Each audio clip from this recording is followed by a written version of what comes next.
మన గుంటూరు మిర్చి మార్కెట్ యార్డ్లో ఈ వారం అంతా శాంపిల్స్ బాగా ఎక్కువగా పెట్టి ఉన్నారండి. ఏదైనా కానీ మరీ ఎక్కువ శాంపిల్స్ పెట్టేసరికి వాళ్ళకి ఎట్లా ఉంటుంది, కొనే వాళ్ళకి అబ్బో శాన్ సరుకు అందులో ఇవ్వాలి కదా, రేపైనా కొనవచ్చు, రేటు తగ్గిద్ది అని చెప్పి ఇంకా రోజు రోజుకి తక్కువ అడుగుతారు. ఈ విధంగా చూస్తున్నారండి, వస్తున్నారు, చూస్తున్నారు, రేటు అడుగుతున్నారు, వెళ్తున్నారు. శాంపిల్స్ కూడా బాగా పెట్టున్నారు. ఏదైనా ఈ వారం గురువారం శుక్రవారం కూడా బాగా పెట్టున్నారండి. ఇలా ఈ విధంగా చూస్తున్నారా, ఈ విధంగా బేరాలు అయినవి ఇలా కుడతారు, అవ్వకపోతే ఇలా ఉంచుతారండి. 8:30 వరకు ఉంచుతారు.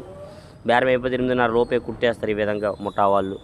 ఇవాళ డేటు నవంబర్ నెల 22, 2025 అనగా శనివారం మన గుంటూరు మిర్చి మార్కెట్ యార్డ్లో అండి. డైలీగా వారంలో 5 డేస్ వర్కింగ్ డేస్ ఇలా బేరాల వ్యాపారాలు జరుగుతాయండి. శని ఆదివారం సెలవు అండి. మార్కెట్లో ఏం బేరాలు జరగవు, ఏమి ఉండదు. ఏదైనా చూస్తున్నారండి. మరెన్నో మిర్చి వివరాలు, పూలు వివరాలు పూర్తి వీడియోలు పెద్ద వీడియోలు అప్లోడ్ చేస్తున్నానండి. చూడండి. ఏ డౌట్స్ ఉన్నా కామెంట్ చేయండి. మీకున్న డౌట్స్ కొన్ని వివరాలల్లా కొంతవరకు వీడియోలు అయితే అప్లోడ్ చేయడం జరిగింది. ఈ విధంగా మార్కెట్లో వ్యాపార లావాదేవీలు డైలీగా జరుగుతూ ఉంటాయండి. ఇదైతే నిన్న గురువారం శుక్రవారం నాడు తీసిన వీడియో అండి. ఇవాళ శనివారం అప్లోడ్ చేస్తాను, ఏమనుకోవద్దు. వీళ్ళని దీనికి మన ఛానల్ సపోర్ట్ చేయండి. ఓకే, ధన్యవాదములు.